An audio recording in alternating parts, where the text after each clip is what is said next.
आमदार विठ्ठलराव लंगे यांचा वाढदिवस उत्साहात साजरा. शनिशिंगणापूर ॲप घोटाळ्यावर फोडला बॉम्ब.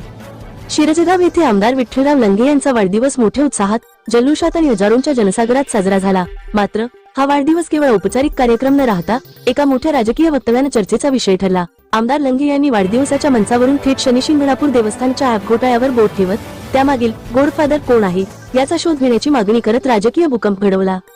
विठ्ठलराव लंगे म्हणाले, शनिशिंगणापूर देवस्थानच्या ॲप घोटाळ्याचे धागेदोरे मोठ्या लोकांपर्यंत पोहोचले आहेत. या घोटाळ्यामागे नेमका मेंदू कोणाचा आहे हे शोधणे अत्यावश्यक आहे. श्रद्धास्थानांवर हात घालणाऱ्या भ्रष्ट मंडळींना उघड पाडल्याशिवाय मी गप्प बसणार नाही. त्यांच्या या स्पष्ट आणि आक्रमक वक्तव्यामुळे सत्ताधाऱ्यांमध्ये खळबळ माजली असून घोटाळ्याचं गांभीर्य अधिक वाढले आहे. कार्यक्रमाच्या दरम्यान लंगे यांनी सुजयदादा विखे यांचे भरभरून कौतुक केले. विखे घराणं दिलेला शब्द पाळतं. विकासकामांसाठी निधीची कमतरता भासू दिली जाणार नाही याची मला खात्री आहे.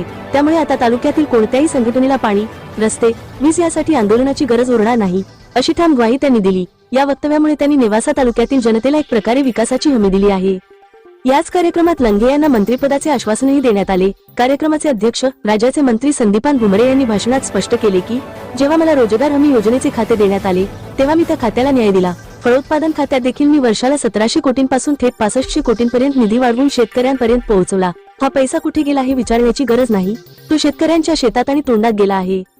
भुमरे यांनी लंगे यांच्यावर विश्वास व्यक्त करत म्हटले की विठ्ठलराव लंगे हे जनतेच्या प्रश्नांसाठी कायम झगडणारे आमदार आहेत. त्यांना मंत्रिपद मिळावे अशीच आमची इच्छा आहे. त्यांच्या या वक्तव्याने लंगे यांच्या राजकीय भविष्यासाठी नवा अध्याय सुरू होण्याचे संकेत मिळाले आहेत. कार्यक्रमात ग्रामस्थांनी आपल्या आमदारावर ओसंडून प्रेम व्यक्त केले. शिरजगाव ग्रामस्थांच्या वतीने संपूर्ण भोजनाची भव्य व्यवस्था करण्यात आली होती. या प्रेमाला उत्तर देताना लंगे भावुक होत म्हणाले, या जनतेचे प्रेमच माझ्या संघर्षाची प्रेरणा आहे. मी तुमचा विश्वास कधीच टाळणार नाही. तुमच्या प्रत्येक हक्कासाठी लढत राहणार. या वाढदिवसानिमित्त एकाच वेळी शक्ती प्रदर्शन, भ्रष्टाचारावर घणाघात, विकासाच्या घोषणा आणि मंत्रिपदाच्या आश्वासनाने नेवासा तालुक्याच्या राजकारणात खळबळ उडवून दिली आहे. लंगे यांच्या भाषणाने स्पष्ट केले की आता ते कोणत्याही दबावाला भीक न घालता लोकहितासाठी आक्रमक पावले उचलणार आहेत.